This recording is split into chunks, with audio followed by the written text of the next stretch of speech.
નમસ્તે મિત્રો, હું ડૉક્ટર ચિરાગ વિરજા અમારી યુટ્યુબ ચેનલમાં તમારું હાર્દિક સ્વાગત કરું છું. મિત્રો, આજે આપણે એક રોજિંદા જીવનમાં વપરાતું અને ખૂબ જ સરળતાથી બનાવી શકાય એવું ઔષધ એટલે કે સિતોપલાદી ચૂર્ણ વિશે ચર્ચા કરીશું. મહર્ષિ આચાર્ય ચરકે સૌપ્રથમ પોતાના ગ્રંથમાં સિતોપલાદી ચૂર્ણનું વર્ણન કરેલું છે.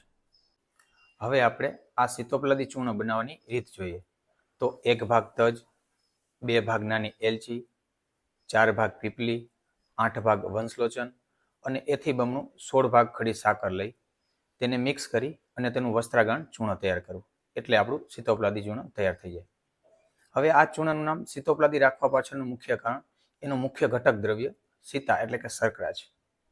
શાસ્ત્રમાં આ સિતોપલાદી ચૂર્ણને શ્વાસ, કાસ એટલે કે ઉધરસ અને ટીબી એટલે કે ક્ષયના દર્દીઓમાં વાપરવાનું દર્શાવ્યું છે. હવે આ સિતોપલાદી ચૂર્ણમાં એક બીજું મુખ્ય ઘટક એ વંશલોચન છે કે જે એક નિર્યાસ સ્વરૂપે હોય છે અને એ વાંસના લાકડામાં રહેલો એક સફેદ પદાર્થ છે. આ વંશલોચન એક પિત્ત શામક પ્રોપર્ટી ધરાવે છે એટલે એ પિત્તના ઉષ્ણ અને તીક્ષ્ણ ગુણને દૂર કરે છે. સિતોપલાદી ચૂર્ણમાં આ વંશલોચન અને સીતા બંને પિત્ત શામક હોવાથી જે દર્દીઓને હાથ પગના તળિયામાં બળતરા રહેતી હોય એ લોકો આ સિતોપલાદી ચૂર્ણને સરળતાથી ઉપયોગ કરી શકે છે.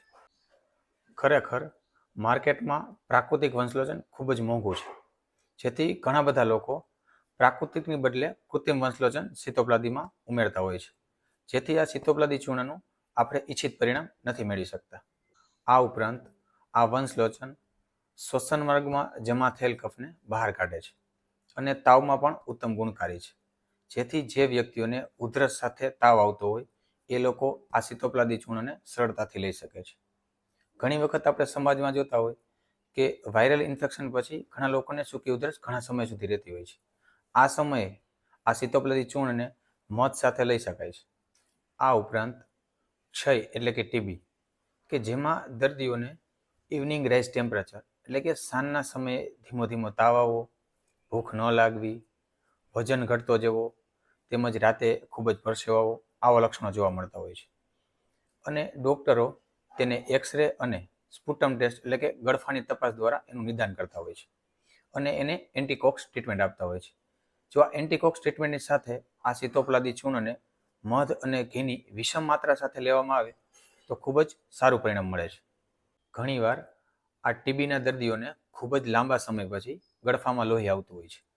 આ સમયે આ સિતોપલાદી ચૂર્ણ ખૂબ જ ઉપયોગી થાય છે, કારણ કે સિતોપલાદી ચૂર્ણમાં રહેલું વંશલોચન એ રક્ત સ્તંભનનું કામ કરે છે, એટલે કે જે બ્લડ વેસલ છે એને કોન્ટ્રાક્ટ કરે છે અને શરીરમાંથી લોહીને બહાર નથી નીકળવા દેતું, જેથી આ ટીબીના દર્દીઓનું બળ જળવાઈ રહે છે. આ ઉપરાંત આ સિતોપલાદી ચૂર્ણમાં એક દ્રવ્ય તજ હોય છે કે જે સિનેમિક એસિડ ધરાવે છે અને આ સિનેમિક એસિડ એ એન્ટી ટ્યુબરકલ પ્રોપર્ટી ધરાવે છે, જેથી એ ટીબીનું ખૂબ જ સારું દ્રવ્ય છે. એ ઉપરાંત તજ અને એલચી એ સુગંધી દ્રવ્યો છે, જેથી એ શ્વાસ અને મોંમાં દુર્ગંધ આવી એને પણ દૂર કરે છે. આ ઉપરાંત એક દ્રવ્ય પીપલી પણ છે કે જે ઉત્કૃષ્ટ રસાયણ છે અને ફેફસાને ખૂબ જ મજબૂત બનાવે છે.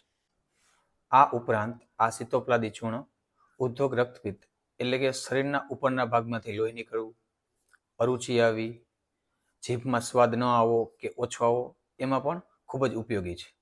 સામાન્ય રીતે આ સિતોપલાદી ચૂર્ણ વૈદ્યની સલાહ અનુસાર 2 થી 3 ગ્રામની માત્રામાં મધ અને ઘીની વિષમ માત્રા એટલે કે જો મધ આપણે 4 ગ્રામ લઈએ તો ઘી એથી ઓછું 3 ગ્રામ લઈ એને મિક્સ કરી આ સિતોપલાદી ચૂર્ણને ઉપરના રોગો જે જણાવ્યામાં લેવામાં આવે તો ઉત્તમ પરિણામ મેળવી શકાય છે.